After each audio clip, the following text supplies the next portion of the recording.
Hi guys, welcome back to another episode of the Discussing Resilient podcast. This time it's just me, Will, and this one's, I'm not sure, I've lost track of the number of my solo series of Poxwalker, A Plague Marine, but this series is where I focus on my games and my journey to improving as a player. So whereas Aidan and Dave focus more on their sort of, their achievements and how games went, their sort of the tactical sort of decisions they made that worked in their favour. This series is aimed to sort of focus on the other end of that, mistakes that were made, things that could be improved on, and kind of just tracking my journey as well, I guess. So in this one, there's two events to cover. One of them is a smaller RTT that was in Oldham, which is near me. I'll put in the description the name of the event. It was a great gaming centre, really friendly guys, and it was really good. It was actually a place called Milne Row, which is very local, just outside of Manchester, for the people who are in the UK and maybe looking to find sort of local games and space as well. As well as that, the other one is the Manchester Super Major, which me and Aidan both attended.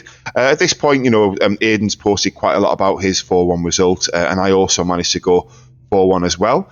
Obviously, my 4-1 and Aidan's 4-1 were very different. Aidan took his loss in the very last round after an undefeated run, and he lost to Innes Wilson. I won't break down too much of that because obviously that's for Aidan to do on the forthcoming live stream we'll do. Perhaps I'll join him on that live stream, I'm not sure, but I'll do my recap here and Aidan will do his recap there. So maybe it'll be him and Aidan and Dave on that live stream.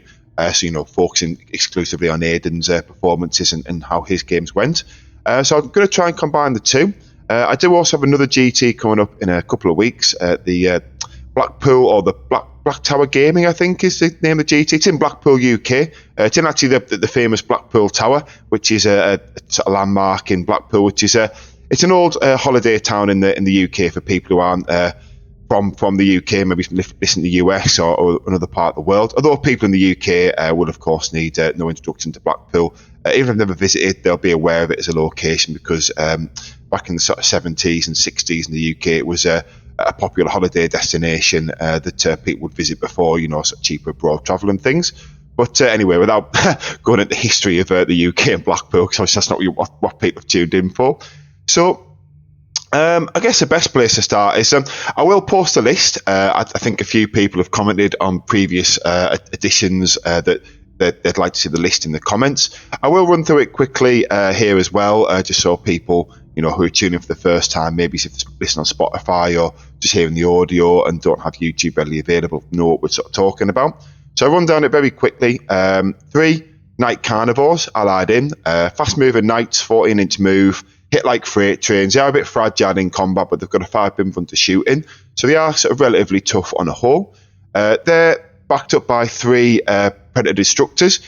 The 3 Predator Destructors and the 3 Night Carnivores I found have kind of gone together really well.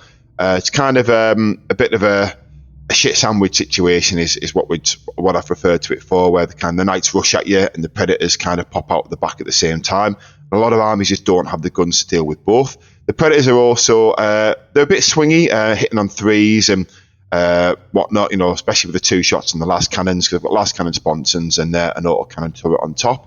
I often find it's the Plague Combi Bolter and Habit Launcher that sometimes do most of the damage, and always remember to shoot them, I would say, because I am always surprised at how much that sort of chip damage sort of racks up. So moving on past that into the characters, we've got Typhus, 3 Biologist Putrefiers and 1 Foul Blightspawn. So for those who are new, I imagine everyone at this point knows what those units do.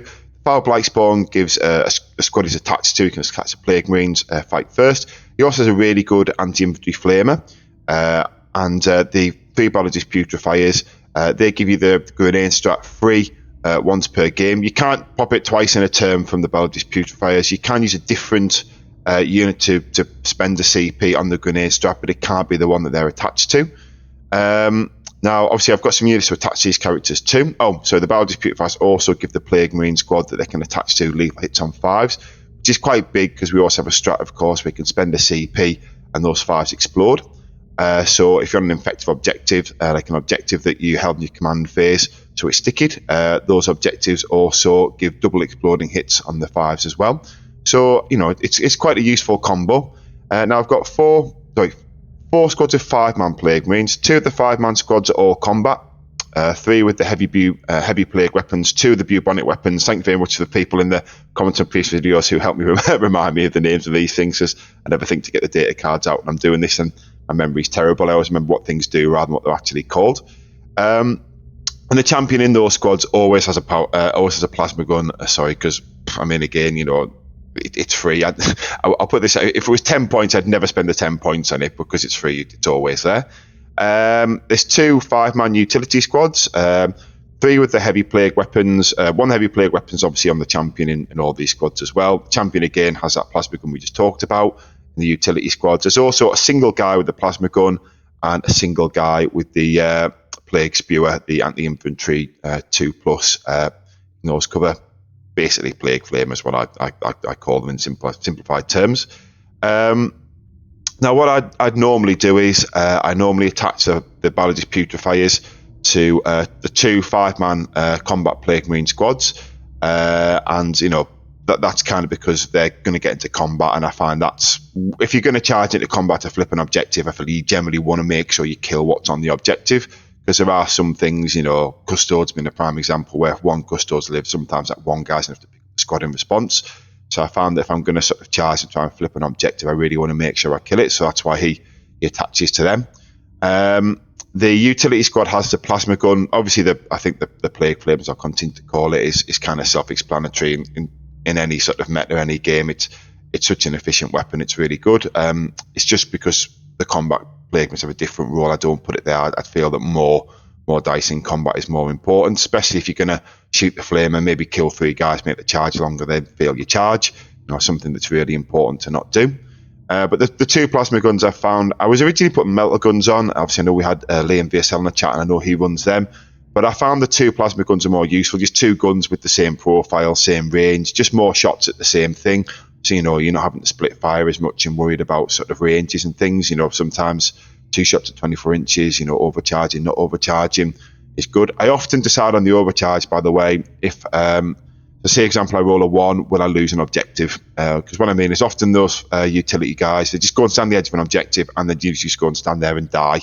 They stand there, they shoot their guns into something that's just generally what they can see. I don't rarely expect to actually do anything, and then they just flip an objective for the following turn, just expect to get wiped off the board. So that's their role. So for them, I generally don't overcharge the plasma guns unless 4 plague marines still holds a point. But if it was a really tight game, and obviously there's 5 in the squad, you could lose 2 plasma guns if you overcharge and roll a double 1 on the hazardous. So then that would leave with 6 OC. So 6 OC wasn't enough. I probably wouldn't overcharge any. So those are things to think about with that particular squad. And then there is a 10-man plague marine squad, which is all combat weapons. All combat weapons apart from 2 plague flamers.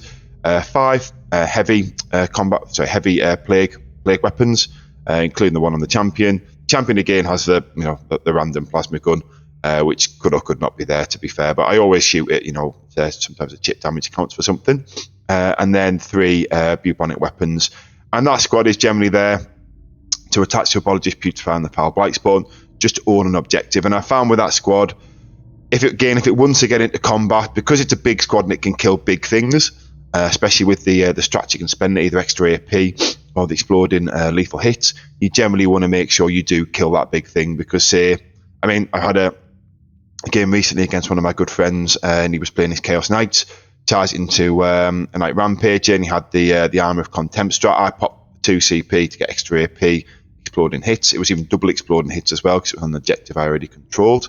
And it lived on 2 wounds and picked up the whole squad. It basically could have picked up the whole squad about 7 times over. It was, but this is an example of why you want to make sure you go through. Obviously, it living on 2 wounds is one of those things where, the odds are 1 more hit and wound it's it. So that is a 50-50 interaction. It can go either way, that one, but it shows why you want, in my opinion, for that unit to have all the combat power possible. Because say you just had the 5 heavy plague weapons, it's very unlikely you kill that big knight, and it's kind of, if it gets into you, charges, even if you fight first, it's going to pick you up. So I really want to make use of that fight first, because that squad just camps on an objective and just stands there, waiting for people to come and charge it, so I can kind of fight for the rest of the board. That's kind of how the list plays. And sorry for people who've listened to this series before. I mean, some of what I'm saying is probably a bit, same old, but we do get a lot of feedback from people who are maybe, starting to listen. The channel's going very fast. Maybe it's just come for the first time. So this could be the first time you've heard one of my solo series. So the things I'm saying might be new information to them. So, just bear with me if that's the case. I am nearly there at the end of the list as well. There isn't much more to go. And obviously the two flames there, because they are really good again for Overwatch, with the foul blight spawn. There has been times when maybe another unit's kind of run past the objective that they're on, or maybe it's just a combat unit that I think could live through my fight first. Maybe it's a big unit custode, so I think, well, maybe I want to get an Overwatch in here as well and try and pick off get a lucky one or two of their guys if I get some sort of favourable dice, and then maybe the fight first will be a little bit more meaningful. So there's kind of thinking between everything in there. And then the other units that are in the list, I think I mentioned Typhus. He's for 80 points. He's a unit that I'm not hugely blown away by in some senses, in the sense of if he was pointed fairly at, like, say, 120 or maybe even 130, maybe it's even more than that, to be fair, I don't think I'd take him. But I had points left after balanced data set when I dropped to PBC, and him going down in points, it just seemed silly not to put him in. But his mortal wounds are quite good, and obviously he is quite a beat stick, and the way he can drop in to sort of score secondaries and things is really useful. As much as I'm saying that about Typhus, it is pretty much auto include, but say I had to sort of shave points in the list, it would be him that I would look at first. Or actually, him or the unit of 3 Nurglings as well. Actually, unit of 3 Nurglings now Typhus in have lost a little bit of the utility, because sometimes they were just dropping in to stand somewhere and score a car, which I've often found Typhus can also do. And then obviously, because his shooting attack is not an actual shooting shot, so we can do an action and still sort of shoot his mortal wounds. He does love to roll 1 on that and try and kill himself. Typhus seems very suicidal sometimes, but I think he is good. And then 2 squads of cultists. That's the other thing that I nearly forgot to mention. The cultists have proven really good. I was running 1 squad of cultists, and then, as I say, when the points kind of changed the balance state slate, I dropped to PBC to fit things in with points spare. I think it was like 95 points I was left with. So I was like, well, Typhus is there. And because Nurglings had gone up 5 points, I had 10 points. So I'll try a second squad of cultists instead of 2 bases of Nurglings. And that has been one of the biggest changes I found been the most useful. It's 2 squad of cultists just pushing up, guaranteeing that first turn board presence. And meaning that the Plague Marines can stay in the Rhinos a little bit longer has proven really valuable. The Plague Marines stay in the Rhinos is something that Liam VSL mentioned. And, previously I was kind of getting mine out quite early, using the Rhinos just as kind of like a launching point, but I've been moving the Rhinos a lot more with the guys inside, and using the firing deck. Now, sounds silly, firing deck is something I always forget it's there. I think this was the RTT, I think was the first time I'd actually used it, and I felt like it was broken because I felt really weird. I had to go afterwards, because I didn't actually check it. I thought that you could fire the firing deck and the guns, which you can on the Rhino, because there was a moment I thought, is it one or the other? But it is both, so it is really good, and that's kind of like really added a lot of value, because the amount of times I was getting guys out to like shoot the gun, maybe sort of like shoot the anti-infantry sort of flamer to sort of try and like take down a squad of MSU on a good roll or something. I didn't need to do. I could have just popped it back in the Rhino out. Rhino explodes to get out the other end of the Rhino and still on the point and safe in cover. So things like that have proven really useful. So again, that's something that I'm sure lots of other people did realise with firing deck, but I didn't. You obviously can't Overwatch from it, which is it's a shame, but also it probably would have been a little bit too much if you could do that.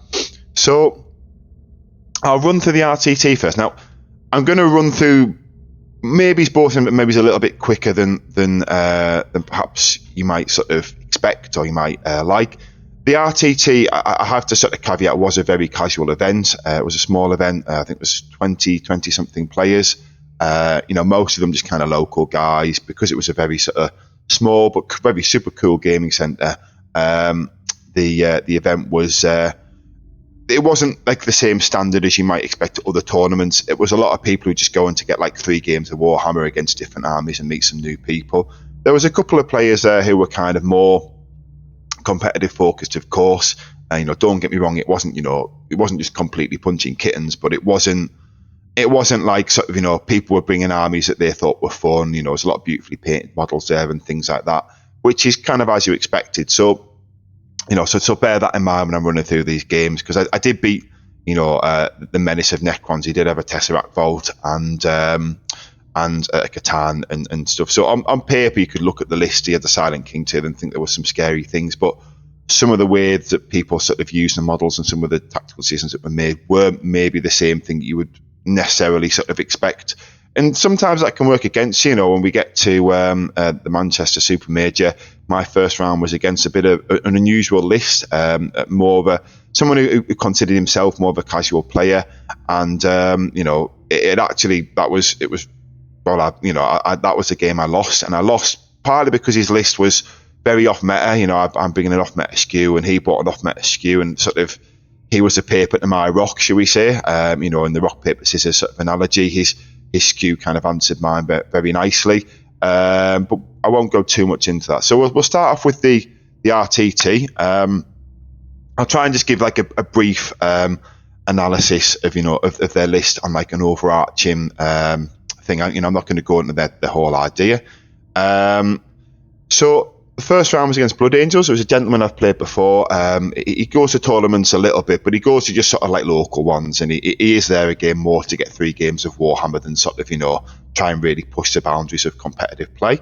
But he's a lovely guy. I forget his name, but he's really, really nice. So he had Blood Angels. Now, the boards at the RTT were a little bit more open than you would normally expect. Imagine UKTC, but without 2 of the smaller L's each, so without 1 of the smaller L's each. And now they'd actually added some terrain because they'd had some test games and realised that the boards they weren't far off being Planet Bowling Ball, because the terrain piece was also a little bit smaller. So he was Blood Angels. It meant it was very hard to hide his army, and he had no guns outside of his Fernumper, so he had to sort of like stage quite far back into his deployment, which worked in my favour because I did have guns with the Predators and things like that, and also obviously some pinky shooting from the Plague Marines. So what happened was he took Fix, I took Tactical. Basically, I just played a kind of a cagey game. He did a really good play early on. We kind of like sort of hit a Rhino and kind of put in an awkward position and put some units where I had to kind of like, it was kind of put me in a position where if I killed what was there, I was going to end up in a position where he'd then come back and it would give him staging into me. So in the end, I kind of decided that the best thing to do was to sort of pull the Rhino back, kind of just sort of do what I could do at close range and not kind of overextend. So I wasn't able to completely pick up the unit, but I was able to take enough teeth out of the unit. I think it was 5-man squad of Vanguard vets. So I was able to take enough teeth out of them. There weren't really much of a problem because he'd taken kill secondaries rather than anything else. I can't remember if he did Assassinate and Bring It Down, or if it was Teleport Homers and Bring It Down, but I think it was Assassinate and Bring It Down. So, he was kind of up against it. So I kind of knew if I just hid from him that I was going to be okay on that sense. So the game kind of unfolded like that, really. Because I was on the cards, I was able to sort of get ahead on the cards. I was camped out with my Fight First squad on the objective nearest my deployment zone. And, long story cut short, he got to the point where he'd gone first, I went second, and on his second to last turn, I was ahead by I think 10 points before even scoring cards, and even if he maxed his secondaries, I was going to win as long as I sort of kept that distance. So I basically just pulled everything back, moved 2 carnivores, so with a 15-inch move, 14 plus a 1-inch advance, they could both just toe on the centre objective because that's what they need to do just to touch it. And if they didn't do that, if you put anything on that was on the edge, I would just charge them and I'd just kill them with the carnivores and move on that way instead. So, the 14-inch would leave me an inch away for a charge. So basically at that point, it was my game just through that, really. Now, the terrain hurt him, and the fact he bought sort of big units of Blood Angels as well, which is something that I think it makes sense for Blood Angels players. I do understand, those Death Company units hit really, really hard. But I think sometimes, into say more MSU builds like mine, a 5-man squad generally kills what a 10-man squad does, but the 10-man squad just makes my guns more efficient. Say, for example, I'm shooting a Predator into a 5-man squad. You could get lucky and a Predator could wipe all 5, but in theory, you could kill maybe 6 or 7 if you got, everything went through and perfect dice. So it kind of means any excess damage is not lost, but also it means if you leave the squad, kill 4 instead of leaving the guy on 1, there's still 6 left, so the next Predator is still really efficient. It kills 6 and not just one guy. It doesn't leave with awkward kind of split and fire decisions. So I think the big unit to Blood Angels, it kind of helped me, and that'll come back to that in the next when we talk about Manchester GT, because I had a similar game, or a similar list to that one. We kind of, I think, if he broke some of his units and played a little bit more MSU, because like if he makes it so, my 5 Plague Marines kill a 5-man guy, 5-man squad, then he's got another 5-man squad to get them back. It's not my 5 Plague Marines pick up, say like 7 of a 10-man squad. He's left with 3, but then he's nothing left there, and then my 5-man squad then picks them up. It's just sort of giving an example. It didn't work out exactly that way, but just as to why sometimes MSU is better. So the next one, I played Necrons. I played a gentleman called Danny. He's a lovely guy. He plays regularly in our area. He's got a really cool Necron army. His Necron army is actually converted from Orc bits, so kind of also tells you that he's more of a hobbyist and a guy who just sort of like he's just playing for funsies rather than sort of like bleeding edge the meta. So the list he had also, Necrons are Necrons. He still had the Catan, a Monolith, the Silent King, a few destroyers, but there were more kind of things he could see how to convert Necrons using Orcs, and then kind of cobble the list together, sort of using those things. That's something to keep in mind when sort of thinking about Danny's list and sort of how his Necrons were sort of like put together. But it was still a good game. So he went first, and he chose some fixed secondaries that I think necessarily weren't bad fixed secondaries, but I'm not sure the way he chose to play them was necessarily the most optimal way. So he chose behind enemy lines, and I think possibly teleport homers. Maybe it was bring it down. I think it was bring it down and behind enemy lines. So he had to kill my vehicles and obviously get behind enemy lines to score that as well.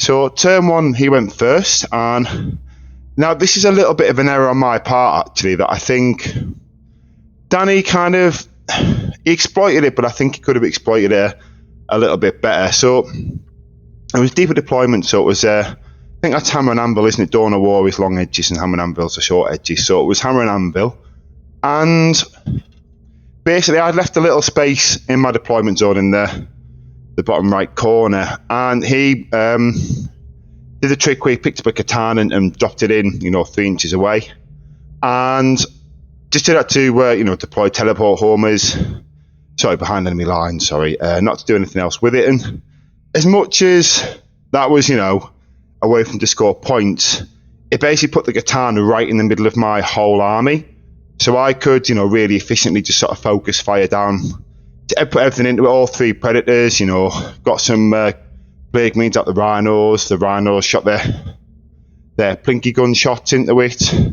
and I killed it. I also got the Rhinos about to finish it off with some combat, but I didn't even need to. I was able to kill it turn 1 without having to leave my deployment zone. So I just pushed forwards with the units I needed to, just to take the mid-board in some places, and then from that point, Danny sort of, the next turn he brought the Monolith in, brought into a different space. I pushed forward, left a little bit of space, and then again I just focused it down and was able to pick up the Monolith.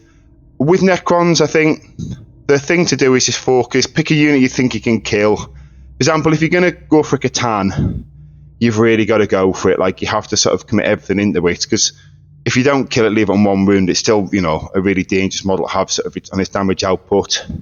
And as well as that, it's also, it can regenerate and things. So that's kind of the way to play it. And because the middle objectives are all quite open, again, because you're on first, he pushed it in the middle that I was then able to sort of pick up and start the trades. And he was kind of behind from from that point on, really. But because he sort of traded his big trading pieces with me, in my deployment zone, and he kind of got a bit focused on sort of trying to kill certain units of mine as well, and stop sort of playing the mission after a certain point too. So it was a fun game, but in the end it was very one-sided. So this is one of these things where the mistake I made, I think, to give this Katana space, something I would change again, and then. But from that point onwards, I mean, the game was sort of, because he kept making decisions that kind of meant the only decision I had was to respond to his decision. There wasn't really a lot for me. I just had to make sure I sort of was able to sort of hold the mid board and just put things on the primary, just make sure, he put a destroyer in the middle, so I made sure I put some, enough cultists on the point to make sure he didn't score it. I didn't even bother put enough on that I would score it, knowing that they weren't going to be there the following turn. The idea was in the early game just to make sure he didn't get ahead of me. And then once I started picking his big things, I was able to just sort of flood the middle of the board. And, I think from the end, I think he was nearly tabled at the end of turn 3. So it was one of those ones where, again, super fun game, but I think had it been an Necron player who was, playing sort of like a bit more focus on the mission and things, it would have unfolded quite differently. So now, the final round was against someone called Jake. Me and Jake play quite regularly in Manchester, and often Jake gets the better of me, to be fair. But when I play practice games, I'm a lot more kind of talkative with practice games. So when I'm playing against someone, say on one of the club nights in Manchester on a Monday, another one on a Thursday, if I'm playing those kind of games, maybe a casual game in the house or something, I like to talk through, decisions. So it might be that my opponent does something, so I might think that's not the best decision, so I might highlight them. Well, I don't. Why are you doing that? This is what I think could be worth doing. And it's not because I'm, trying to like belittle them or trying to sort of, do anything where I'm trying to be sort of clever or anything like that. The reason being that, it's more fun in a learning experience to sort of talk it through so they can play the best game possible. But also, like, when you make those suggestions, sometimes they can respond and go, yeah, you are right there, but there's also other thing you haven't seen, and this is why I'm doing this. So actually, sometimes you both learn, because it means, oh, right, okay, I was focused on this, but now I know, obviously, from your point of view, that also makes sense, so I can sort of think for that when I come against someone at a tournament or something. So Jake's someone I play like that with, and Jake normally beats me. He's a good player as well. He doesn't need my help or talking it through to do that at all. But he plays Eldar. Now, it was a bit of an off-meta Eldar list, I thought, at the time, but then Victory J was also running an almost identical list. So Jake was obviously onto something here. It's with the big, I don't know what it is, it's the Eldar Wraith Knight, but the one with the jump pack, so he gets to redeploy once a game and stuff like that. Jake also took an avatar of Kane, 2 units of Swooping Hawks. He didn't have Warp Spiders, I don't think, so probably wasn't as meta as it could have been. It was still, Jake likes... He's someone who goes to tournaments, but he's also someone who he picks a theme for his armies, and his armies are all based around those themes. He's a good player as well. So this was the first game where it was kind of more what you'd expect around the mid tables of like a GT kind of thing. It was kind of, it was a long way off the sort of, Manny Chima sort of standard of 40k. I think, me and Jake would have been kidding ourselves if we thought that. But it was still, it was competitive. Jake had an understanding of what he wanted to do. I had an understanding of what I wanted to do. And again, they're quite open boards, and our home field objective was completely out in the open. This one was Dawn of War, the long deployments. And it's a very unusual deployment. There wasn't really anywhere to hide. You kind of get some angles to mitigate damage, but that was the best you could do. So I mitigated as best I could. Jake did the same. But then kind of, it was going to come down a large bit to who went first, and I was lucky enough to get that first roll. Because it was so open, there was no way you couldn't not get a line on something. It was just kind of, you could hide a couple of things indefinitely, but, with us both being kind of MSU builds, it was just about who could get up on the trades, really, and that meant I was able to get up on them. And, from that point, we both sort of went backwards and forwards, traded quite well. I took a lot of his smaller units, he took a lot of my smaller units out, but because my build... so 5 Plague Marines also pick up 5 Aspect Warriors, for example. So it was one of those kind of games, and keeping things in the Rhinos again. So I would pop the back end of a rhino out, shoot the plague flamers, maybe pick up a few swooping hawks, but then stay behind the wall. So if he was to return fire, if he killed the rhino, I still had 5 plague marines that did the damage in the first place to go and finish the swooping hawks. And sometimes, you get lucky and you'd shoot one squad, charge another. Because the home field was left completely open on his turn 1, he left it, he didn't put anyone on it for his turn 2. Because obviously we have sticky objectives. I was at the sticky it and move off it, kind of still leaving it open, which came back to haunt me later. But I put Typhus on my turn 2, and he kind of did some mortal wounds into stuff. And it was a one where characters stand on objectives and score points doing that. I've not really broken down the missions here because, one, it was a while ago, so I can't remember a lot of it, but also because, as you can see from the way the games unfold, the mission wasn't the most important thing for this one. So I'll try and sort of bring that more into the when we start talking about Manchester GT.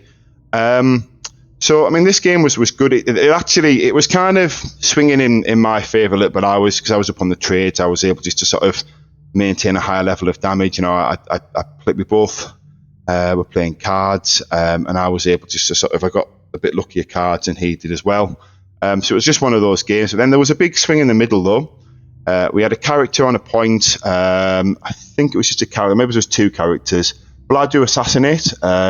Move my unit to be within 6 inches of a 6-inch charge, so just over 6 for the character, with a CP reroll with what was left of my 10-man Plague Marine squad after it had bounced off the avatar, actually, which was a bit unfortunate, but I'll talk about that in just a second. And then I rolled the charge, and rolled a 4, rerolled it into a 3, so I failed that. So that was an 11-point swing that was massive because it denied me 5 on my assassinate. Gave him 6 extra points on the primary that I was going to deny him by putting more obsec than he had on there, because obviously he had a character and so he got 3 for that, and then 3 that he would have got just for holding it. So that sort of helped him claw back, and I still won by a little bit, but it meant the final 2 turns were a lot more closer than I'd expected them to be. And it was a very hot room as well. We're kind of upstairs and in a small game centre. There's obviously a bit of body heat and stuff, so I was getting a bit flustered towards the end, sort of just getting very dehydrated and things. But and I was starting to sort of like struggle with sort of making decisions and stuff like that. And Jake was feeling the same. We were both come the end of it, we both looked like we'd just walked the Sahara Desert. It was a good game, but I mean the 10-man Plague Marine. So he had the avatar, and his knight came back to haunt me because he put his knight on my home field objective. Now, I could have killed the knight, I think, but because the avatar of Kane, was going to score on points by standing in the middle, I felt as much the knight was only scoring 3 points, the avatar Kane was going to score 6. And at that point, if I could just left the knight, I was probably also going to be able to stand on his home field, he stands on mine, and we're just going to kind of, just look at each other. But I'll continue to sort of at least match his score, and I'm already ahead, so at that point it doesn't matter. So, the avatar of Kane, as much as he's hard to kill, he's not impossible. He's like a Catan. If you're going to do it, though, you've got to really commit to him. I know that much. So all 3 predators, I think it was maybe only 2 at this point. I think I'd lost a predator. 2 predators, rolled up on him.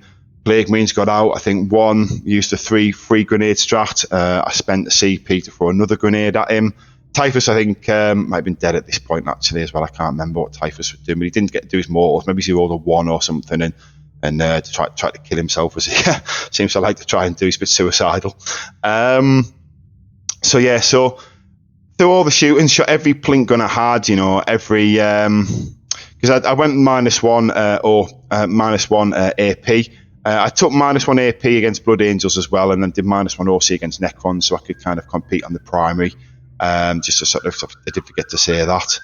And basically, through the shoot and all the, throwing grenades, I left the avatar on 3 wounds. And at this point, 10 Plague Marines, I think, had another CP to pop the exploding 5s, when the lethals, because 10 Plague Marines, lethal hits, blah, blah, blah. So you'd think, it's, so how many dice is it? So it's 5 times 3 is 15.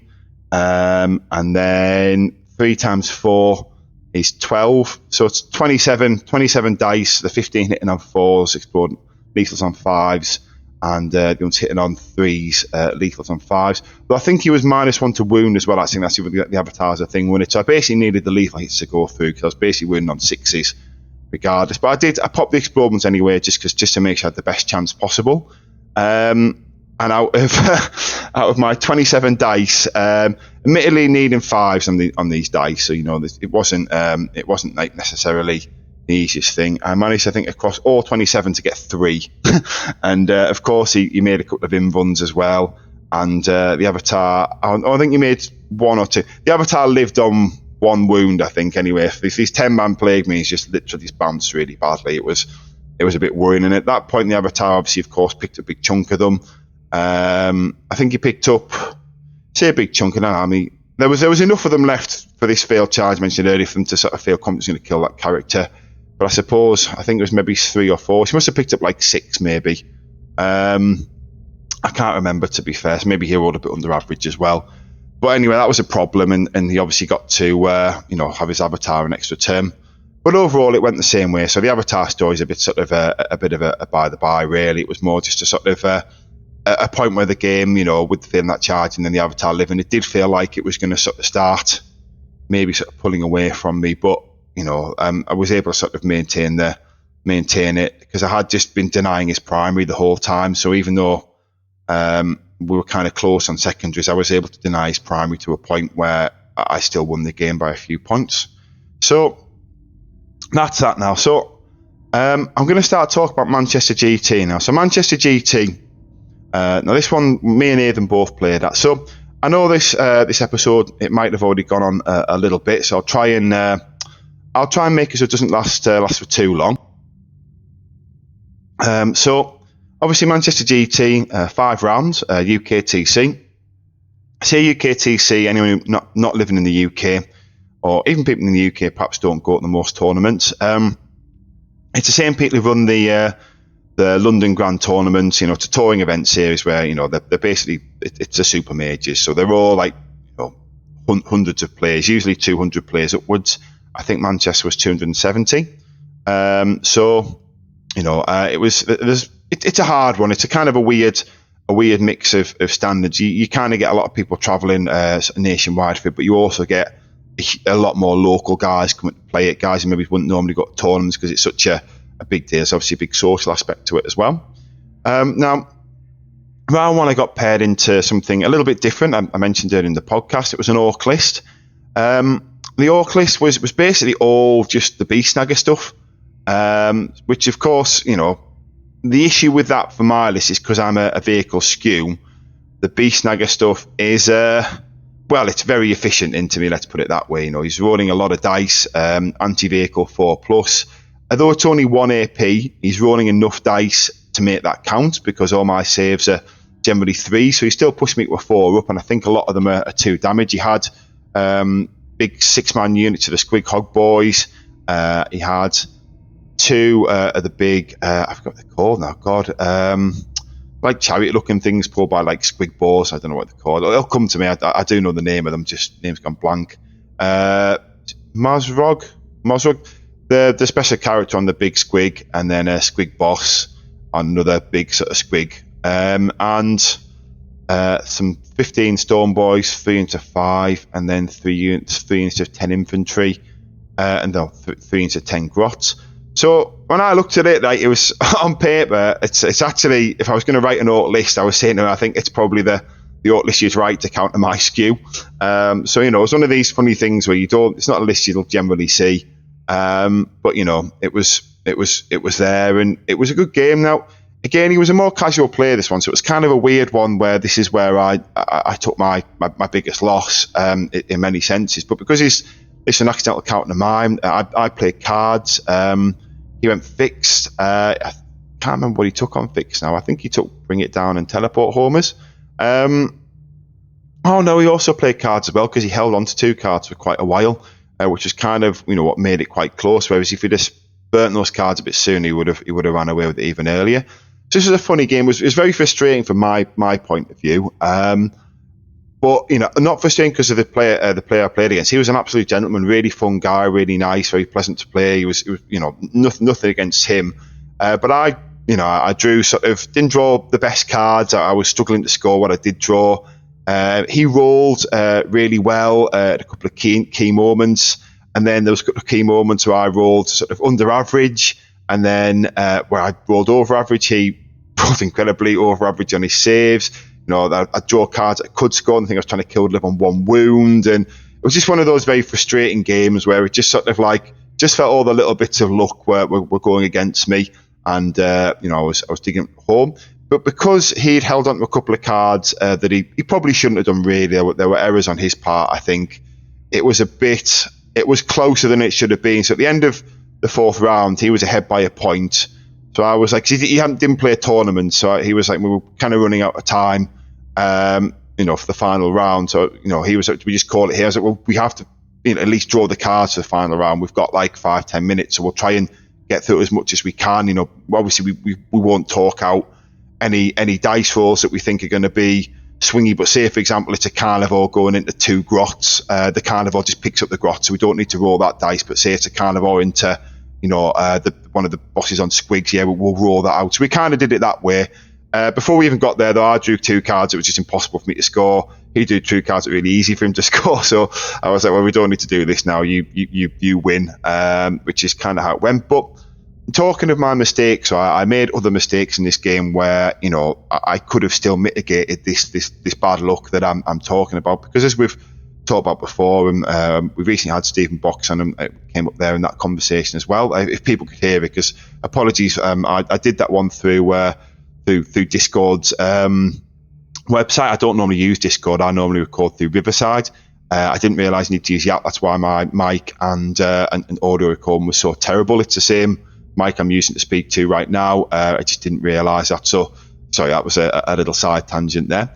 But anyway, going back to how to mitigate the dice.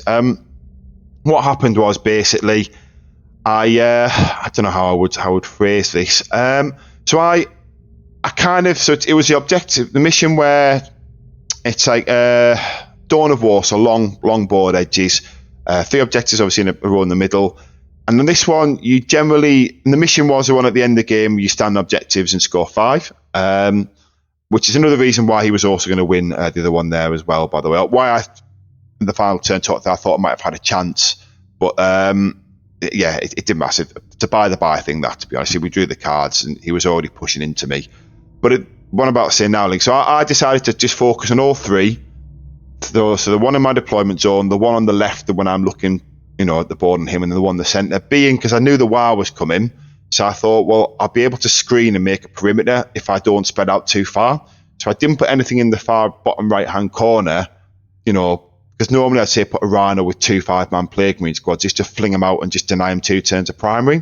So once he was able to get that, he was able to hold it all game and keep scoring, 10 points on primary, which after he held them cards, if I'd have been able to deny him for 2 turns, 2 Plague Marine squads might have been enough to maybe sort of, make the final turn sort of worth doing, even with the bad cards. But if he'd have also played, and discarded those cards, this would probably still been irrelevant. But the point is, there's still things I could do to improve and sort of look to change it, because I focus too much. And then against Orcs, you always want to go second, generally being because they have to call the war at the start of the battle round. So if you go second, sorry, I said that backwards. You want to go first, apologies. So if you go first, they have to call the war in your turn. And then their turn is when they get to use the war, which means they get to advance and charge, and everything in their army gets a 5 bin fun. So I think they might also get a pip of AP as well. I might have made that up. But their army gets a lot tougher and a lot more killy, so for 1 turn. So, but if you know it's coming, you can push your screen out, you can mitigate it, and it's kind of, it's kind of easier to deal with. So I still set up the screen, and I was thinking, well, maybe I can work out, maybe I can guess where his war is going to come. And he called the war on turn 2, because I did think I should maybe just push some cultists out to screen the gaps in between terrain, because he didn't have that much infantry coming, because everything else would have been the problem. But I thought, no, he'd probably call it on turn 3. I think he'll have a good war turn, but it won't be the best war turn if he calls it now. I think the turn that he had, he probably could have had it anyway in terms of his damage without calling the war. But of course, he gets a 5 Bimble, which means that my turn's mitigated in response. So it was actually quite a smart play in that sense, because he just basically pinned me into my deployment zone. Sort of pinned me onto the objects I was holding, made it very hard to get in the middle. And I ended up just fighting on my home field objective and the one on the top left just to sort of keep the primary even. And I wasn't, because it also wasn't that far right, I wasn't able to score as many cards. I couldn't get to that side of the board. So that was one of the reasons why the cards kind of went against me a little bit. So again, this is all luck that I could have mitigated by just sort of spreading out a bit evenly. I mean, obviously, if I'd have gone first and then I knew the war was coming, maybe this tactic I went for would have been good. But I don't know if his list, as much as it was a good counter to mine, I don't know if it was that much harder counter where I had to go, if this was the only way I could win, maybe if I'd just done that, it could have been. So I don't know, but that was a definite mistake, not sort of spreading out to be able to touch all three objectives, because my army is very good at denying the primary. And as much as he had things in his army that were great at killing mine, he still didn't really. He had some movement issues because of walls, with the exception of the war term, he gets those advances, and he doesn't have a lot of OC outside of the boys, which do die quite easily to my stuff. So I think that was the error that I made on that part. I was a bit frustrated with that game, but at the same time, like the guy with the gentleman, that was one of these things where I had to sort of just accept that was the way the way it goes sometime. So moving on to the second game then. So the second game was was much different. It was playing an Imperial Knights play. Now Imperial Knights, for most armies, Imperial Knights is not in the best of spots. So I won't dwell on this particular game for a long time. But the way I always play Imperial Knights, and normally against Chaos Knights, I probably do the same. To be honest, just teleport homers and bring it down, or bring it down and something else if teleport homers isn't as good. Normally, it's the best thing to do because obviously anything you kill gives a bring it down point.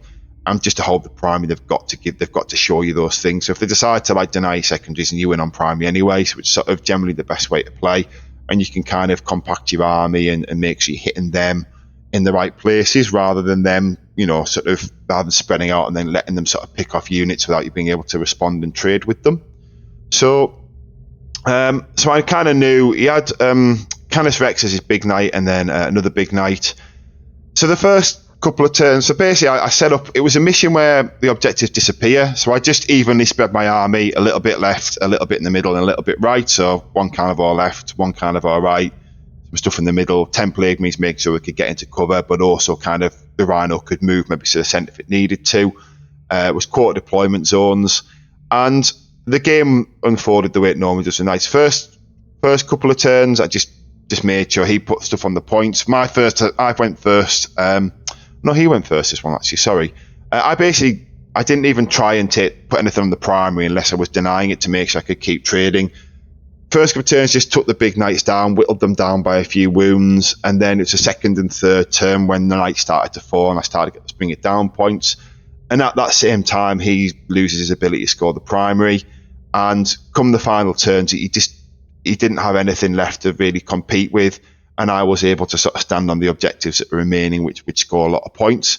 So the first three turns are very close, and then when it stopped being close, it just wasn't, which is the way it goes in Imperial Knights. The only thing I did do, because I'd learned from the previous one, the previous tournament, where I actually, my Warlord character, I moved the Warlord away from the Fight First guy, because Fight First guy nearly always comes out. It was just on Battle Dispute Fire this time, that's what I put on the list. And he just went and stood on my home field. Didn't do anything. Didn't leave my home field. Didn't need to. He just stood there, screamed. That was his job. So the knights couldn't sort of level up by killing him because they get a big buff if they kill him. They get, instead of 6 up fail no pain, it's 5 up fail no pain, etc., etc. So that was, it was quite a linear game in that sense. There wasn't a lot to sort of to go with really outside of those things. So. Now, next one, round 3. So I'm 1-on-1 at this point. Still, I'm still, being a little bit from that first loss, but also not kind of too bothered because, my goal for these things is to try and go 3-2. Ideal goal 3-2 before the final round. So in the last round, you've got a chance at a 4-1, and everyone's a lot more relaxed as well. Generally, in those final rounds, when when it's 2 people. You've already both got your 3-2s. You're generally sort of like, for the most part, a lot more relaxed, and the game's a lot more fun. Everyone, you both know you're going to finish with, a positive win, but you're also not competing for that 5-0, 4-1's great, it's a really nice thing, but also 4-1, 3-2, obviously the 4-1's nice, but the 3-2, of course, is still a great result for a GT. So that's my goal. So it was kind of on, but at this point, because I'd lost the first, I kind of consoled myself. I was probably just looking for a 3-2. So if I just won the next one, finish the day 2-1, I'll be happy. I'll be happy with that. That sort of like sets me up just to get tomorrow. I've got 2 chances tomorrow at the 3-2. 2 more games to play. So played Blood Angels. And the guy I played was an absolute gentleman. We talked after the game, and he was so lovely. He had such an interesting life story. He was like a barrister, he used to be a pilot, and he had some really interesting stories. Like, he just lived a really cool life. And basically, it was Blood Angels. It was actually quite similar to the RTT game that I talked about earlier in the sense it was Blood Angels, big bricks of stuff. And it was actually a really close game, though, because this was a kill more mission. Now, I was terrified about this mission, because on Custodes in this mission, I don't think I can win. Because I'm so MSU, if I come against an army that's got just chunks of stuff that's hard to kill, it's really easy to just pick up little units of mine and just get the kill more. So even if, I beat them on actual, like, primary, like standing places, I hold more. So it's like, okay, because you're always going to hold the home field. So they're always going to get 4 for that. Don't get the hold more, then they get the kill, which I may or may not have got, then they get the kill more. So they're always going to end up 4 points ahead each turn on the primary. So he was a compact Blood Angels army, but as I said before, sometimes Blood Angels being compact can kind of work in your favour a little bit, because you can kind of you get a lot more efficiency out of some shooting units and things, and he's also you don't have as many you can take the scoring potential away a bit quicker, which is something we talked about after the game. But basically this game, he pushed into me, he did a big blow. And then basically it was kind of obvious at the bottom of my turn 3. His whole army was very close to me, or the majority of it. And it basically became obvious.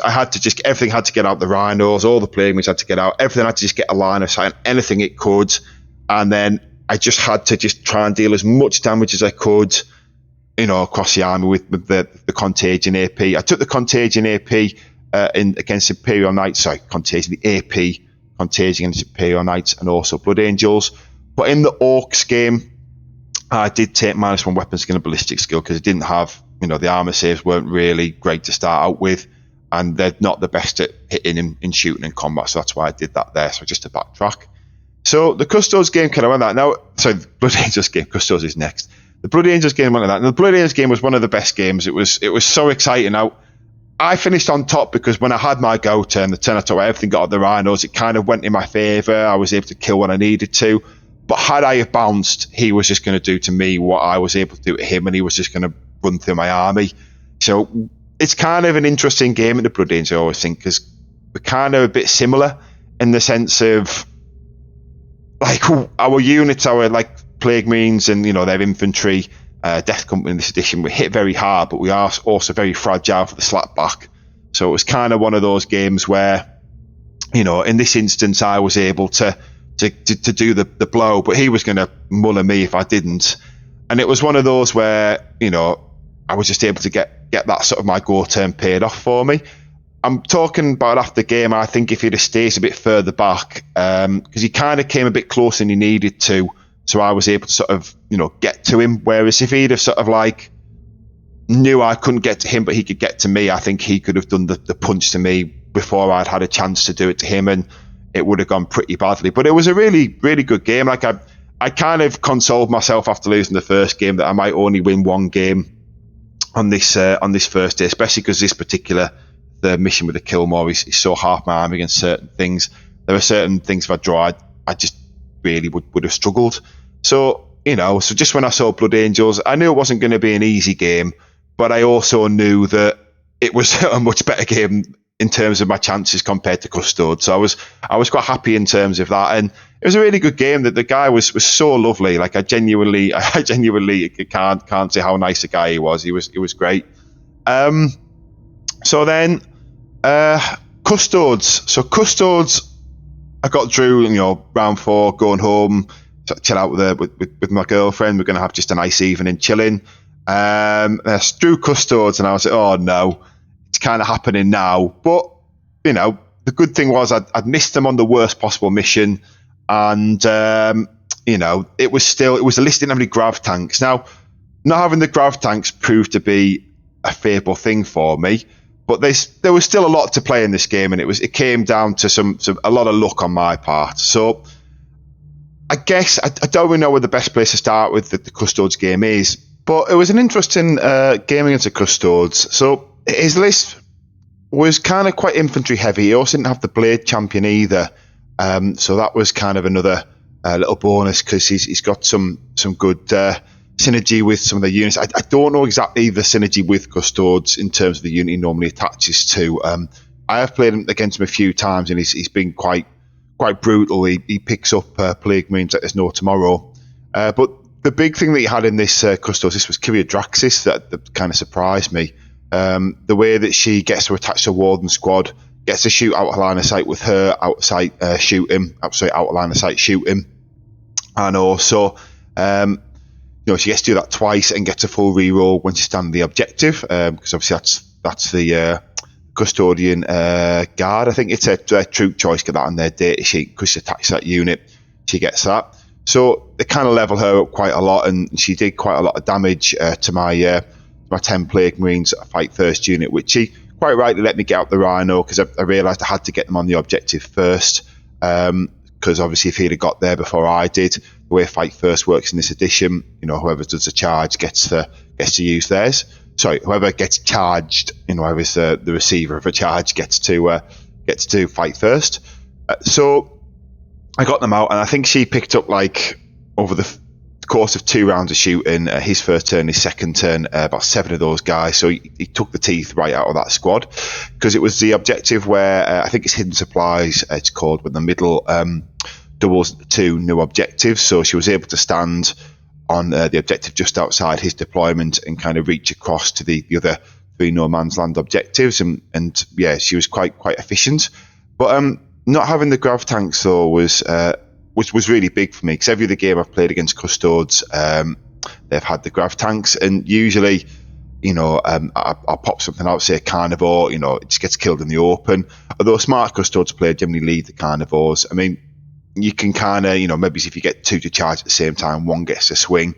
But usually I found that they get picked up quite easily, because once Custodes are standing objectives, the buffs they get are quite substantial. So the new one, they shoot the Predators. So the Predators obviously roll out.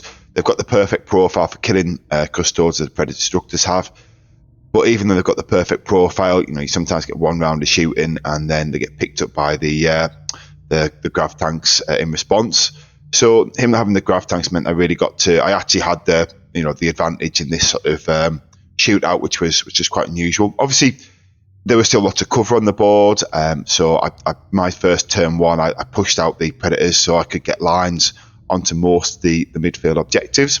Because against Custodes in the past, the tactic I've sort of found to be quite good. It's not necessarily the best, but sometimes taking -1 OC, because I am an army that's got a lot of obsec spread across lots of sort of small units. So if I take it so they're -1 OC, I can generally sort of just deny them the primary, hope I get okay cards, and then come the end of the game I might be completely tabled and they might have near the full army left, but I can kind of hold it to 2 or 3 points and make it a close game. Sometimes going in my favour, sometimes going in theirs. But when the grav tanks are there, that's kind of how I felt I had to play. Because there was 4 objectives across the middle, that other tactic as well didn't really work, because it was going to be nigh on impossible to deny primary across all the middle objectives, because you only need to score home field and 1 other to get 10 points. So with that bearing in mind, I thought I couldn't take that much attrition, having to sort of deny that much primary to sort of make it meaningful. So I decided instead to go for the -1 AP contagion and make it, just basically try and kill him. So turn 1, I went first. I pushed out with some cultists onto the objective nearest to his home field, knowing fine well I wasn't going to be able to hold it, but I'd drawn attempting target turn 1, and he'd made me sort of go to that objective, because that was the hardest one for me to score. So it's very, it was the right thing for him to do. So I kind of did that. And then I pushed the Rhinos up, pushed the Predators up, as I said, but I was very careful to make sure I measured 18 inches away. He didn't have any advance and charge. I think that's what the Blade Champion does, actually, perhaps. I think that's why he's really good in Custodes, because he gives his attack squad that ability, which obviously makes them a lot more threatening on the midfield. I'm pretty sure that's what it is. So anyway, so it was kind of an interesting game in that sense. So I pushed out, was very cautious. He took, and this might be a bit of an error on his part, because again, when this game swung, it swung because I kind of also realised how he was going to win the game. He took Bring It Down and Assassinate, which I do give up fully, and I think, I think he kind of assumed that we'd just keep fighting in the middle. So I kind of pushed everything forwards. His turn one. So there wasn't anything for me to shoot. I just set up and get the lines, got everything ready to sort of pop out.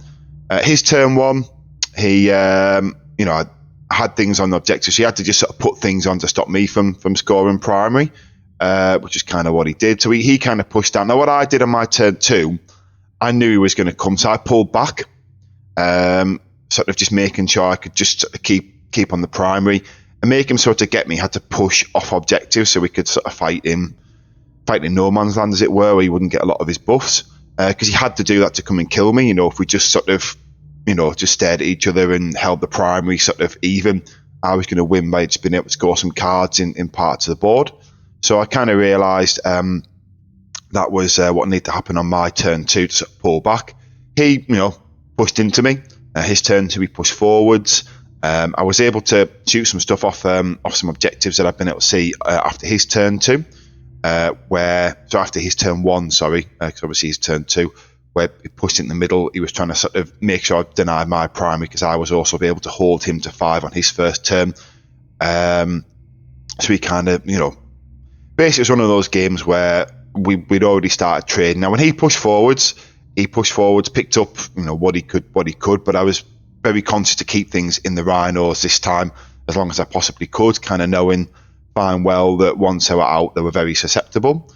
So my turn three, he had a lot of his army in the middle of the board, and at this point, he was about to sort of push into me, and he'd do so much damage. Just basically just pick up most of my army, I was going to lose all my scoring potential, probably take the objective just outside my deployment and make so I just scored my home field and nothing else.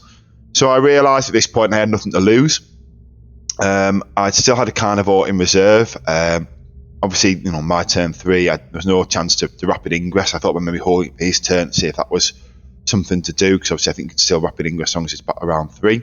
So I brought it in 9 inches away from some custodian guard that were standing kind of out in the open, where I could sort of get them with the carnivore, and it was near to his home field objective. Now, there's 2 bits to look in this sort of turn.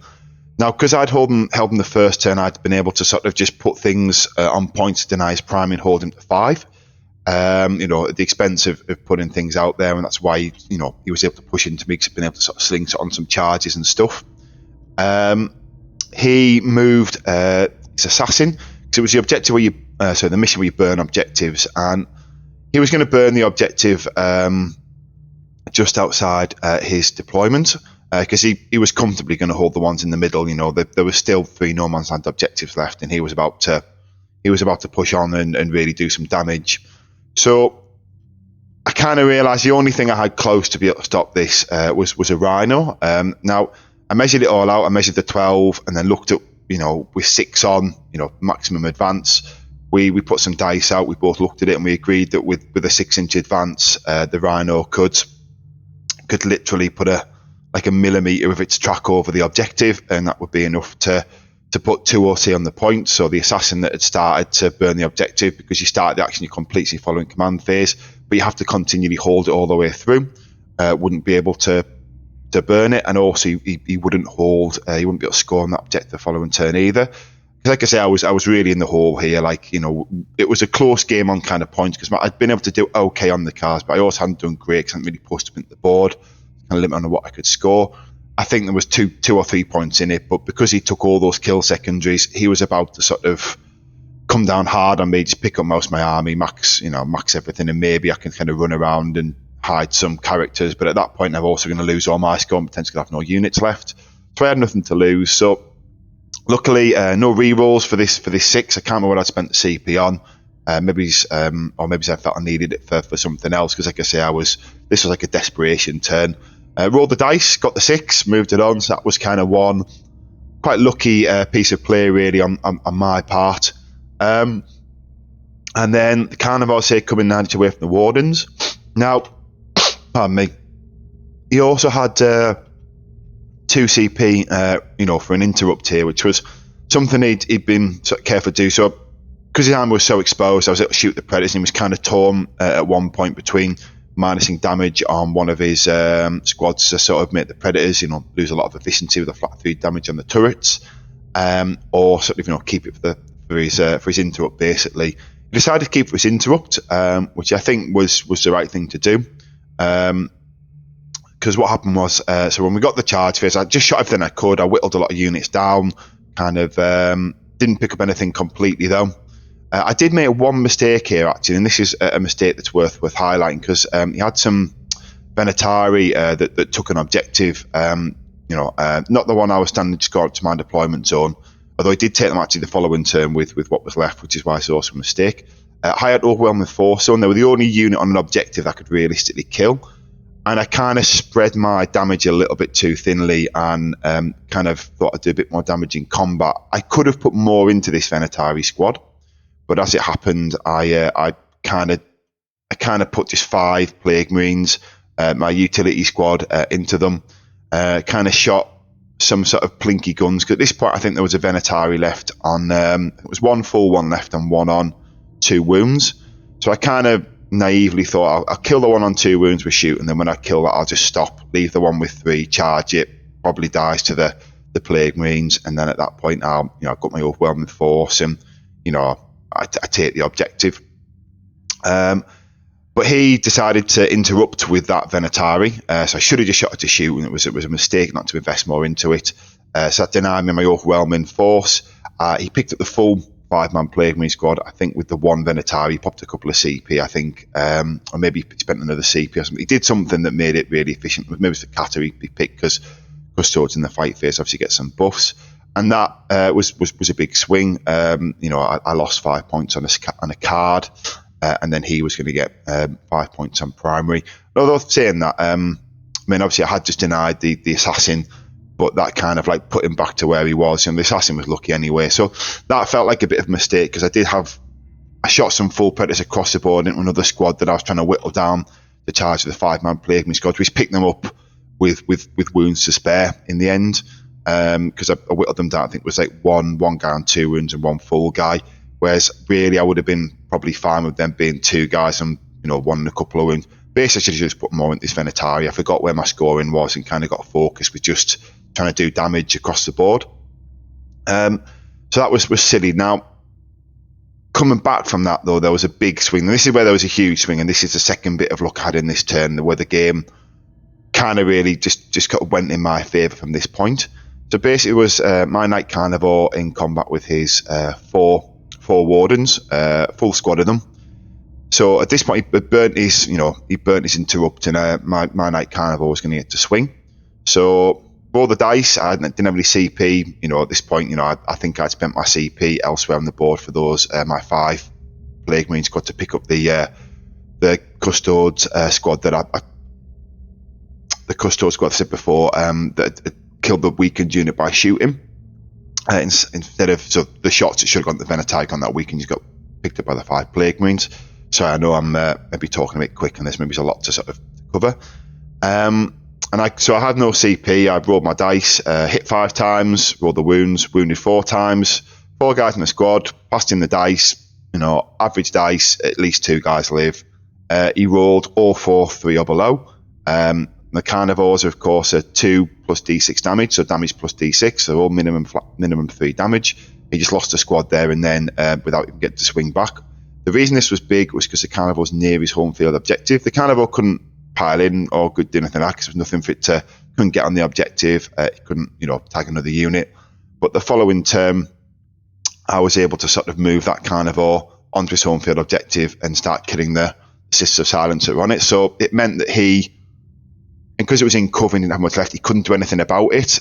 He was struggling to be able to to sort of take me off it. Best he could do was sort of match me for OC and things like that. So this is a point where it kind of really started to fall away from him. Really, that was a big turn for me. I did make the mistake with the Vendatari, which late the following turn denied me. Then moved on to the objective just outside my deployment zone, where at that point the fight first place would have got back in the Rhino with the 2 characters attached, because I figured I wanted to deny the assassinate points. And it was right, he just took that from me, held me to 5. But at that point, that was the best he could do. Trajan was pushing on my home field, but he wasn't actually on it at the start of his turn to score it. So his last turn he was going to get 10, but I think the previous turn he did also get 10. But he wasn't scoring any secondaries. He'd lost his ability to really pick up and kill things from me. So at this point, I drew a couple of cards. Can't remember what they were. Maybe it was engaging all fronts, or hold 2 in no man's land. But there were cards I could easily score. I had things sort of in every quarter of the board and stuff. So at this point, it was kind of my game. But I got lucky with that 6-inch advance, and then the carnivore picking up the 4 guys. I mean, I knew what I had to do, and I could see how it was unfolding. So in that sense, it kind of, it went in my favour. But I needed the dice to really sort of help me out, and the dice sort of, really did in that instance. So it was a great game. I really enjoyed that. And at that point, kind of, I was feeling quite good. I hit my goal. Got the minimum 3-2 going the last game with 4-1 on the cards. But at that point, if I lose the last game, it's not the end of the world. 4-1 is of course great though. So obviously we got paired, final round, I got guard. So this was a really interesting game. The guy was lovely as well, really, really nice guy. Played for Team Wales. It turns out I didn't ask him at the start, didn't really speak much about him. We just kind of had a bit of banter, were very friendly with each other. And we both deployed. There was a mission where you just have to, at the end, you stand on them and score 5 at the end. Same as the first one, I think, actually. I think that they put that mission in twice now. So this one was an interesting one. So I went first, which was bigger than I'd expected it to be, actually. Although, going second, I would have maybe been happy with in this one. But I think going first did benefit me. And what I did was I just pushed my whole army forward. So I pushed everything in cover. I pushed a carnivore to the left because it was quarter deployments again. So there's one on the long board edge just outside and one on the short board edge. I pushed some cultists, I think, onto the objective there. So basically what I did was I also stickied the 2 middle objectives because it was also, they put the 2 missions next to each other in supply. So there sort of was another 6 objective mission. So I stickied the 2 middle objectives, put things on all the other ones, and basically made it so he had to come out and touch objectives to stop me scoring max on the primary. Now, I didn't really do much else, and I think he over-responded here. I think, when I think back, and maybe when he thinks back as well, I'm not sure, because obviously everyone analyses their own game. I think he pushed into me more than he needed to. He gave me way too much. So he had 2 6-man squads of Bulgans, and he pushed both them onto objectives. He pushed his Kassakin onto the objective just by my home field. He pushed something on the other objective. Basically, all 4 of the objectives had stuff, but they were all near stuff where I could kill them. Now, I realised I nearly made a mistake here where I actually moved the carnivore to jink it inwards to go to one of the middle objectives. Whereas actually I realised he had a basilisk he put on the edge of his deployment zone, where he put it there because I think it was hard for him to get lines. He had 2 Lim Russes that he put in outflank as well, which also was why I pushed forwards, because I wanted to sort of make it so they were hard to come in, because the Lim Russ Demolisher only has a 24-inch range, and my 2 Predators, or 3 Predators, sorry, could kind of outrange them. They wouldn't survive through being shot, but they could outrange them if they got there. So I realised the Bulgan were going to pick up Plague Marine, so I realised I couldn't engage them in combat. So all 3 Predators just shot one squad of Bulgans, the one that was furthest away, and I had my 10-man Plague Marine squad got out a Rhino and picked up the other one. And then I also picked up the guys that were there. Now, the Carnivore, the state nearly made a move to the left.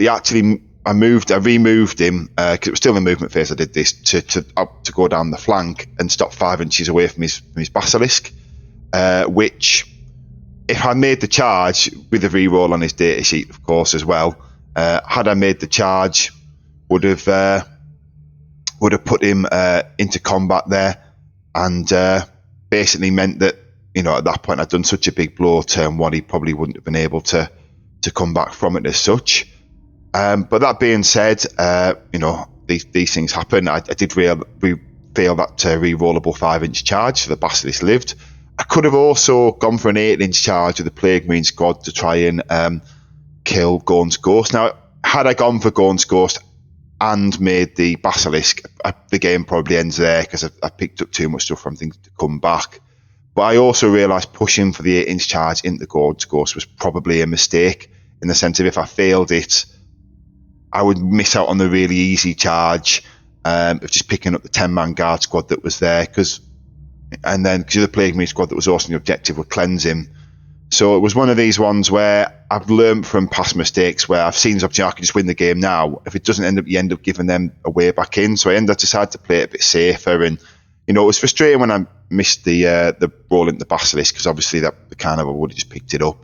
But at the same time, it's one of those things where it didn't really matter. So I did a huge blow to him, and then obviously I was very close, and then he brought his tanks on and did a quite a large blow at me back, but he was a bit unlucky with his dice, and at this point, I sort of lived with stuff. He was a bit unlucky in that sense, but I was very much up at that point, and at this point, because I've been able to clear the middle, he was in his deployment zone with the outer line of sight, and this is where Death Guard Sticky came in. He was able to clear objectives, but I'd already stickied them, and he couldn't actually put models to get to the objectives to unsticky them. So it kind of just became a sort of like a bit of a losing battle for him, really. And it got to the point where we got to the end of the time on the round, and it was kind of just one of those ones where I just got such a big jump on him on turn 2, it kind of unravelled from there in my favour, really. But yeah, I think that's the way it went, really. I think, I'm trying to think if I was to go back, would I have made any changes or anything that I would really want to sort of go back and do again. But I think there wasn't an awful lot. I mean, as people who followed this series might be noticing, I feel I'm making less mistakes, probably partly through doing this podcast, because sort of, reliving my games and trying to sort of, memorize, retaught them through and doing this. It's been quite useful, and it has been, and I'll continue to do it, because as much as I am still making mistakes, as I say, I'm still not perfect. The dice have saved me a couple of times. So going forward, then I'll wrap the episode up now.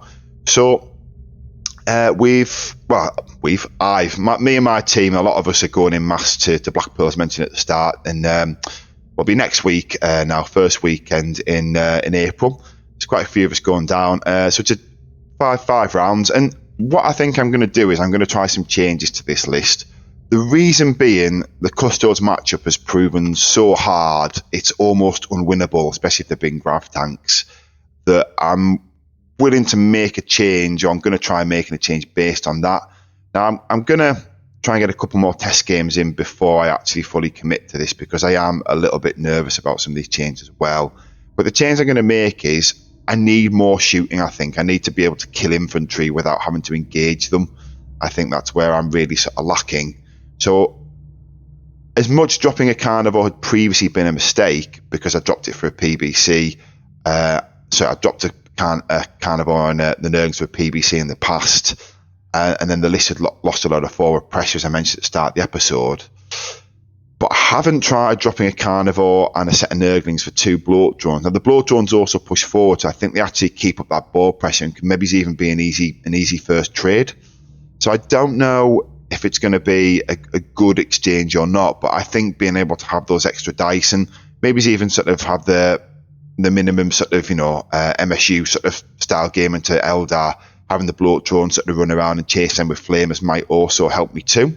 So I'm going to try as an experiment, and then because I'm dropping a carnivore to bring those bloat drones in, I feel like I lose a hammer somewhere. Now, this is one of the ones I'm not sure about. The list the evolution could be that it's right to drop a carnivore on the Nurglings for the 2 bloat drones.